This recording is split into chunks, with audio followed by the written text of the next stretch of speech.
Hello friends, ನಿಮಗೆಲ್ಲ ನಿಮ್ಮ ಶಾಂತದನ್ನು ಮಾಡುವ ನಮಸ್ಕಾರಗಳು. ಇವತ್ತು ನಾನು ನಿಮಗೆ ಮುಂಬೈ ನಗರದ ಬಗ್ಗೆ ಹೇಳೋಕೆ ಹೊರಟಿದ್ದೀನಿ.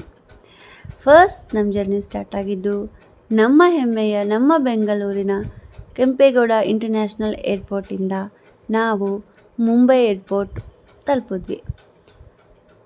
ಮುಂಬೈ ಏರ್ಪೋರ್ಟಿಂದ ನಮ್ಮ ರೂಮ್ಗೆ ಹೋಗಿ ಫ್ರೆಶ್ ಅಪ್ ಆಗಿ ಅಲ್ಲಿಂದ ನಮ್ಮ ಜರ್ನಿ ಸ್ಟಾರ್ಟ್ ಆಯಿತು. ಅಲ್ಲಿಂದ ನಾವು ಗೇಟ್ವೇ ಆಫ್ ಇಂಡಿಯಾಗೆ ಹೋಗಿ ಗೇಟ್ವೇ ಆಫ್ ಇಂಡಿಯಾನ ನೋಡಿಕೊಂಡು ಅಲ್ಲಿಂದ ನಮ್ಮ ಜರ್ನಿ ಸ್ಟಾರ್ಟ್ ಆಯಿತು ಥ್ರೂ ಎಲಿಫೆಂಟಾ ಕೇವ್ಗೆ. ಮುಂಬೈ ನಗರದ ಬಗ್ಗೆ ಹೇಳಬೇಕು ಅಂತ ಹೇಳಿದ್ರೆ, ಮುಂಬೈ ಒಂದು ಮಹಾರಾಷ್ಟ್ರ ರಾಜ್ಯದ ರಾಜಧಾನಿ. ಸುಮಾರು 1,30,00,000 ಜನಕ್ಕಿಂತ ಜಾಸ್ತಿ ಜನ ವಾಸಿಸುವಂಥ ಒಂದು ಊರಾಗಿದೆ. ಇದು ಭಾರತದಲ್ಲಿಯೇ ಅತಿ ಹೆಚ್ಚು ಜನಸಂಖ್ಯೆ ಇರುವ ನಗರವಾಗಿದೆ. ಮುಂಬೈ ವಾಸ್ತವಿಕವಾಗಿ ಹಣಕಾಸು ಕೇಂದ್ರವಾಗಿದೆ ಮತ್ತು ಅಂದಾಜು 12.5 ಮಿಲಿಯನ್ ಕೋಟಿ ನಗರ ಸರಿಯಾದ ಜನಸಂಖ್ಯೆಯನ್ನು ಹೊಂದಿರುವ ಭಾರತದ ಅತ್ಯಂತ ಜನನಿಬಿಡ ನಗರವಾಗಿದೆ. ಇದು ನಮ್ಮ ಮುಂಬೈ ಬಗ್ಗೆ ಹೇಳಿದೆ. ಸೊ ಇವಾಗ ನೆಕ್ಸ್ಟ್ ನಾವು ಫಸ್ಟ್ ಹೋಗಿದ್ದು ಗೇಟ್ವೇ ಆಫ್ ಇಂಡಿಯಾಗೆ. ಗೇಟ್ವೇ ಆಫ್ ಇಂಡಿಯಾ ಬಂದು ಬ್ರಿಟಿಷರ ಆಡಳಿತವನ್ನು ಮತ್ತೊಂದು ಸಲ ನೆನಪು ತರುವಂಥ ಸ್ಮಾರಕಗಳಲ್ಲೊಂದಾಗಿದೆ. ಡಿಸೆಂಬರ್ 1911ರಲ್ಲಿ ಇಂಗ್ಲೆಂಡಿನ ರಾಜ ಕಿಂಗ್ ಜಾರ್ಜ್ V ಮತ್ತು ಕ್ವೀನ್ ಮೇರಿ ದೆಹಲಿ ದರ್ಬಾರ್ನಲ್ಲಿ ಭಾಗವಹಿಸಲು ಹಡಗಿನಲ್ಲಿ ಮುಂಬೈಗೆ ಬಂದಿಳಿದಾಗ ಬೊಂಬಾಯಿನ ಬ್ರಿಟಿಷ್ ಗವರ್ನರ್ ಹಾಗೂ ಸಂಬಂಧಿತ ಅಧಿಕಾರಿಗಳನ್ನು ಭೇಟಿ ಮಾಡಿದ ಸ್ಮರಣಾರ್ಥವಾಗಿ ಇದನ್ನು ಕಟ್ಟಲಾಯಿತು ಎಂಬುದು ಹೇಳ್ತಾರೆ. ಇದು ಇಂಡೋ ಸಾರ್ಸನಿಕ್ ಶೈಲಿಯಲ್ಲಿದೆ ಮತ್ತು ಇದು ನಿರ್ಮಾಣವಾಗಿರೋ ಪ್ರಾರಂಭದ ದಿನಾಂಕ ಬಂದು ಮಾರ್ಚ್ 31, 1913ರಲ್ಲಿ ಪ್ರಾರಂಭವಾಗಿ 1924ರಲ್ಲಿ ಕಂಪ್ಲೀಟ್ ಆಗಿದೆ. ಇದರ ಓಪನಿಂಗ್ ಬಂದು 4 ಡಿಸೆಂಬರ್ 1924ರಲ್ಲಿ ಇದರ ಉದ್ಘಾಟನೆ ಆಗಿದೆ. ಇದ್ರ ಬೆಲೆ ಬಂದು ಮೋರ್ ದೆನ್ 2 ಮಿಲಿಯನ್ ಮತ್ತು ಇದ್ರ ಮಾಲೀಕರು ಬಂದು ನಮ್ಮ ಭಾರತೀಯ ಪುರಾತತ್ವ ಇಲಾಖೆ ಆಗಿದೆ. ನೋಡೋಕೆ ತುಂಬ ಸೂಪರ್ ಆಗಿದೆ ಫ್ರೆಂಡ್ಸ್. ತುಂಬ ಇಷ್ಟ ಆಯಿತು. ಸಮುದ್ರದ ಅಂಚಲ್ಲಿ ಅಷ್ಟು ಒಳ್ಳೆ ನಮ್ಮ ಗೇಟ್ವೇ ಆಫ್ ಇಂಡಿಯಾ ನೋಡೋಕ್ಕೆ ಒಂಥರ ಖುಷಿ ಕೊಡುತ್ತೆ. ಅಲ್ಲಿಂದ ನಮ್ಮ ಜರ್ನಿ ಸ್ಟಾರ್ಟ್ ಆಯಿತು. ಗೇಟ್ವೇ ಆಫ್ ಇಂಡಿಯಾದಲ್ಲಿ ಟಿಕೆಟ್ ತಗೊಂಡು ನಾವು ಒಂದು ಬೋಟಲ್ಲಿ ಎಲಿಫೆಂಟಾ ಕೇವ್ ಕಡೆ ಪ್ರಯಾಣ ಬೆಳೆಸಿದ್ವಿ. ಸಮುದ್ರದ ಅಲೆಗಳಲ್ಲಿ ಆ ಬೋಟಲ್ಲಿ ಮಾತ್ರ ನಮ್ಮ ಜರ್ನಿ ಸೂಪರ್ ಆಗಿತ್ತು ಫ್ರೆಂಡ್ಸ್. ನೋಡೋಕ್ಕೆ 2 ಕಣ್ಣು ಸಾಲ್ತಿಲ್ಲ. ಎಲ್ಲ ಕಡೆ ನೀರು, ದೊಡ್ಡ ದೊಡ್ಡ ಹಡಗುಗಳು, ದೊಡ್ಡ ದೊಡ್ಡ ಬೋಟ್ಗಳು, ಚಿಕ್ಕ ಚಿಕ್ಕ ಮೀನಿನ ಥರ ಸಮುದ್ರದ ಮಧ್ಯೆ ನೋಡ್ತಾ ಇದ್ರೆ ನೋಡೋಕ್ಕೆ 2 ಕಣ್ಣು ಸಾಲ್ತಾ ಇಲ್ಲ ಫ್ರೆಂಡ್ಸ್. ಅಲ್ಲಿಂದ ನಮ್ಮ ಜರ್ನಿ ಸ್ಟಾರ್ಟ್ ಆಯಿತು. ಇವಾಗ ಎಲಿಫೆಂಟಾ ಕೇವ್ಸ್ ಬಗ್ಗೆ ಹೇಳೋದಾದರೆ, ಎಲಿಫೆಂಟಾ ಗುಹೆಯಲ್ಲಿ ಅರ್ಧನಾರೀಶ್ವರ ವಿಗ್ರಹ, ಎಲಿಫೆಂಟಾ ಗುಹೆಗಳಲ್ಲಿ ಹೆಚ್ಚಿನ ಶಿಲಾಮೂರ್ತಿ ವಿಗ್ರಹಗಳನ್ನು ಪೋರ್ಚುಗೀಸರು ಬಂದು ವಿರೂಪಗೊಳಿಸಿದರು ಅನ್ನೋದು ಒಂದು ಮಾಹಿತಿ ಇದೆ. ಬಾಂಬೆಗೆ ಸಮೀಪ ಇರುವ ಓಮನ್ ಸಮುದ್ರದ ದ್ವೀಪದಲ್ಲಿರುವ ಸಿಟಿ ಆಫ್ ಕೇವ್ಸ್ ಅಂದರೆ ಎಲಿಫೆಂಟಾ ಕೇವ್ಸ್ ಶಿವನ ಆರಾಧನೆಗೆ ಸಂಬಂಧಿಸಿದ ರಾಕ್ ಕಲೆಯ ಸಂಗ್ರಹವನ್ನು ಒಳಗೊಂಡಿದೆ. ಇಲ್ಲಿ ಭಾರತೀಯ ಕಲೆಯು ಅದರ ಅತ್ಯಂತ ಪರಿಪೂರ್ಣವಾದ ಅಭಿವ್ಯಕ್ತಿಗಳಲ್ಲಿ ಒಂದನ್ನು ಕಂಡುಕೊಂಡಿದೆ.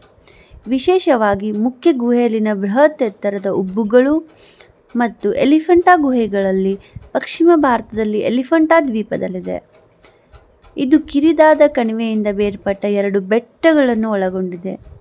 ಸಣ್ಣ ದ್ವೀಪವು ಹಲವಾರು ಪ್ರಾಚೀನ ಪುರಾತತ್ವ ಶಾಸ್ತ್ರದ ಅವಶೇಷಗಳಿಂದ ಕೂಡಿದೆ.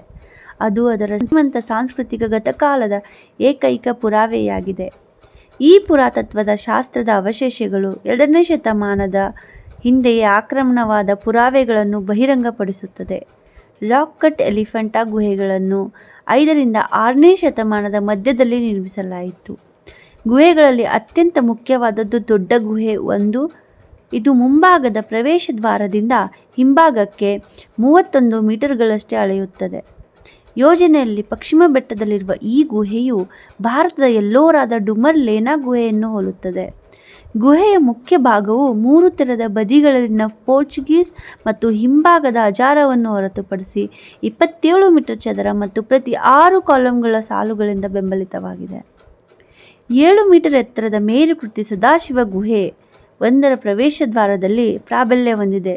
ಶಿಲ್ಪವು ಶಿವನ 3 ಅಂಶಗಳನ್ನು ಪ್ರತಿನಿಧಿಸುತ್ತದೆ: ಸೃಷ್ಟಿಕರ್ತ, ಸಂರಕ್ಷಕ ಮತ್ತು ವಿಧ್ವಂಸಕ.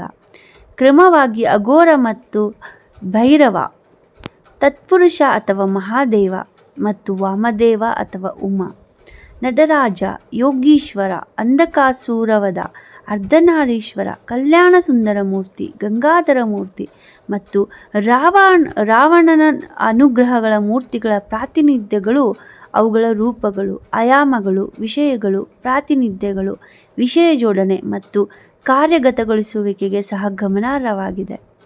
ಸ್ತಂಭದ ಘಟಕಗಳು ಗುಹೆಗಳನ್ನು ವಿವಿಧ ಭಾಗಗಳಾಗಿ ವಿರಿಸುವುದು ಮತ್ತು ವಿಭಜಿಸುವುದು ಮತ್ತು ಸರ್ವತೋಭೃದ ಯೋಜನೆಯನ್ನು ಗರ್ಭಗೃಹ ಅಥವಾ ಗರ್ಭಗೃಹವನ್ನು ಒದಗಿಸುವುದು ಸೇರಿದಂತೆ ಗುಹೆಗಳ ವಿನ್ಯಾಸವು ಬಂಡೆ ಕತ್ತರಿಸಿದ ವಾಸ್ತುಶಿಲ್ಪದ ಪ್ರಮುಖ ಬೆಳವಣಿಗೆಗಳಾಗಿವೆ. ಎಲಿಫೆಂಟಾ ಗುಹೆಗಳು ಸುದೀರ್ಘ ಕಲಾತ್ಮಕ ಸಂಪ್ರದಾಯದಿಂದ ಹೊರಹೊಮ್ಮಿದವು, ಆದರೆ ಉಲ್ಲಾಸಕರ ನಾವೀನ್ಯತೆಯನ್ನು ಪ್ರದರ್ಶಿಸುತ್ತದೆ. ಸೌಂದರ್ಯ ಮತ್ತು ಶಿಲ್ಪಕಲೆಗಳ ಸಂಯೋಜನೆಯ ಪ್ರತಿಕ್ರಿಯಿಸುವ ರಸಗಳಿಂದ ತುಂಬಿದ್ದು ಎಲಿಫೆಂಟಾ ಗುಹೆಗಳಲ್ಲಿ ಅಪೋಜಿಯನ್ನು ತಲುಪಿತು. ಗುಹೆಗಳು ಒಟ್ಟಾರೆ ಯೋಜನೆಯಲ್ಲಿ ಹಿಂದೂ ಆಧ್ಯಾತ್ಮಿಕ ನಂಬಿಕೆಗಳು ಮತ್ತು ಸಂಕೇತಗಳನ್ನು ಉತ್ತಮವಾಗಿ ಬಳಸಿಕೊಳ್ಳಲಾಗಿದೆ. ಆದರೆ ಬೇಜಾರಾಗೋ ಸಂಗತಿ ಏನು ಅಂದರೆ, ನೋವಿನ ಸಂಗತಿ ಏನು ಅಂದರೆ ಫ್ರೆಂಡ್ಸ್, ಪೋರ್ಚುಗೀಸರು ನಮ್ಮ ಮೇಲೆ ದಾಳಿ ಮಾಡಿದಾಗ ಅಲ್ಲಿರೋ ತುಂಬ ವಿಗ್ರಹಗಳನ್ನು ನಾಶ ಮಾಡಿದ್ದಾರೆ. ಅದೊಂದು ಬೇಜಾರಾಗುತ್ತೆ. ಅದು ಬಿಟ್ಟರೆ ಮಾತ್ರ ಆ ಸಮುದ್ರದ ತೀರದಲ್ಲಿ ಆ ಬಿಸಿಲಿದ್ರೂ ಕೂಡ ಅಲ್ಲಿ ಹೋದಾಗ ನಿಮಗೆ ಬಿಸಿಲೇ ಅನಿಸಲ್ಲ ಫ್ರೆಂಡ್ಸ್, ಅಷ್ಟು ಗಿಡಗಳಿದೆ. ಆ ದ್ವೀಪ ಮಾತ್ರ ತುಂಬ ಚೆನ್ನಾಗಿದೆ, ಅಷ್ಟು ತಂಪು ಕೊಡುತ್ತೆ. ಒಳ್ಳೆ ಪ್ಲೇಸ್ ಮಾತ್ರ. ಒನ್ಸ್ ಮುಂಬೈಗೆ ಹೋದರೆ ಅಲ್ಲಿಗೆ ವಿಸಿಟ್ ಮಾಡೋದು ಮಾತ್ರ ಮರಿಬೇಡಿ ಅಂತ ಹೇಳ್ತಾ ನನ್ನ ಈ ಲಾಗ್ನ ಮುಗಿಸ್ತಾ ಇದ್ದೀನಿ. Love you all. Bye bye. ನಿಮಗೇನಾದರೂ ಈ ಲಾಗ್ ಇಷ್ಟ ಆದರೆ ಪ್ಲೀಸ್ ಒಂದು ಲೈಕ್ ಮಾಡಿ, ಸಬ್ಸ್ಕ್ರೈಬ್ ಮಾಡಿ, ಶೇರ್ ಮಾಡೋದು ಮಾತ್ರ ಮರಿಬೇಡಿ ಅಂತ ಕೇಳ್ತೀನಿ. ನಾನು ನಿಮ್ಮ ಶಾಂತಧನು. Love you all. Bye bye.